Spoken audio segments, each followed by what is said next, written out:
তো বন্ধুরা কেমন আছো সবাই? আশা করি সবাই ভালো আছো। আমিও খুব ভালো আছি। তো হঠাৎ করে এক ছোটো ভাই ফোন করে জানালো খুলনা পাবলিক কলেজে এক সাংস্কৃতিক সন্ধ্যার আয়োজন করা হয়েছে। তাই আর দেরি না করে আমরা তাড়াতাড়ি রেডি হয়ে বেরিয়ে পড়লাম খুলনা পাবলিক কলেজের উদ্দেশ্যে। তো সামনে দেখতে পাচ্ছ খুলনা সেই বিখ্যাত রেস্টুরেন্ট রাজমহল এবং কোকাকোলা পাশাপাশি রয়েছে। রেস্টুরেন্টের সামনে গাড়ির জন্য অপেক্ষা করতে লাগলাম এবং অবশ্যই আমরা একটা টোটোও পেয়ে গেলাম। তো আমরা টোটোতে করে রওনা দিলাম খুলনা পাবলিক কলেজের উদ্দেশ্যে। আমাদের যেতে যেতে খুলনা মেডিকেলও আমাদের সামনে পড়লো। তো আমরা খুলনা মেডিকেলে ওখানে নেমে আমরা হাঁটতে হাঁটতে চলে গেলাম খুলনা পাবলিক কলেজের গেটের সামনে। অবশেষে আমরা চলে গেলাম খুলনা পাবলিক কলেজের গেটের সামনে, যে দেখি ওখানে অনেক লোক ভিড় করে দাঁড়িয়ে আছে। যেহেতু এটা খুলনা পাবলিক কলেজের একটা ভিতরের অনুষ্ঠান, তো এখানে সবাইকে অ্যালাউ করতেছিল না। তো আপনারা দেখতে পাচ্ছেন খুলনা পাবলিক কলেজকে কত সুন্দর করে তারা সাজিয়েছে এবং অনেক সিকিউরিটি দিয়েও রাখছে যাতে বাইরের কোনো লোক ঢুকে ওখানে যে ঝামেলা না করতে পারে। তো অবশ্যই আমরা সামনে যে কিছু সময় দাঁড়ালাম, এরপর প্রীতমকে ফোন করলাম, ও এসে আমাদেরকে রিসিভ করে নিয়ে গেল। তো ওরা বলছিল যে তোমরা এত দেরি করলে কেন, তোমাদের আরও আগে আসা উচিত ছিল। তো আমরা বললাম তুমি যখন ফোন দিছো তখন আমরা রেডি হয়ে আসবো। তো তারা লোক ঢোকানোর জন্য একটা পকেট গেটও করছিল। তো আমরা চলে গেলাম সেই গেটের সামনে। যাওয়ার পরে কিছু বড় হয়ে আমাদের আটকানোর পরে প্রীতম এসে বললো যে আমরা ওর গেস্ট, তো আমাদেরকে তারপরে ছেড়ে দিল। তো আমরা ভিতরে ঢুকে দেখি অনেক সুন্দর করে কলেজটাকে সাজানো হয়েছে। তো আপনারা দেখতেই পাচ্ছেন কলেজটাকে কত সুন্দর করে সাজিয়েছে।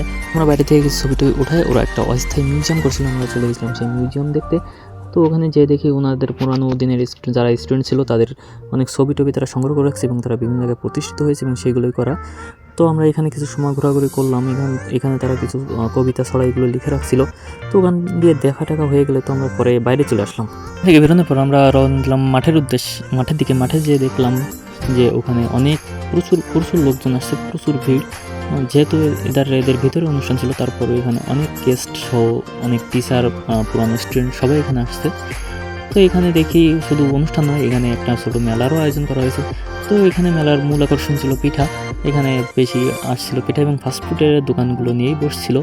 তো আমরা ঘুরে দেখলাম এখানে কি কি আসছে।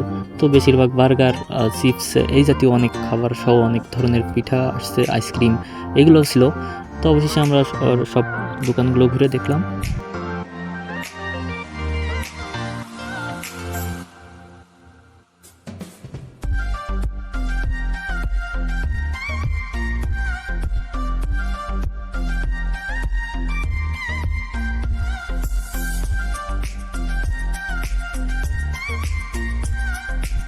সময় ঘোরাঘুরি করার পর এবং অনেক অপেক্ষার অবসান ঘটিয়ে অবশেষে তারা তাদের সাংস্কৃতিক অনুষ্ঠানটা শুরু করলো। তো এখানে যাকে স্ক্রিনে দেখতে পাচ্ছেন ইনি এনাদের কলেজের একটা পুরনো স্টুডেন্ট, ইনি নেভিতে জব করে।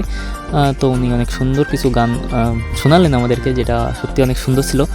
এখানে ব্যান্ড আবাসও আসছিল। তো ওদের গানের ভিডিওগুলো আর করা হয়নি, যেহেতু আমার ফোনের চার্জটা শেষ হয়ে গেছিলো, তাই আর ভিডিও করতে পারি নাই।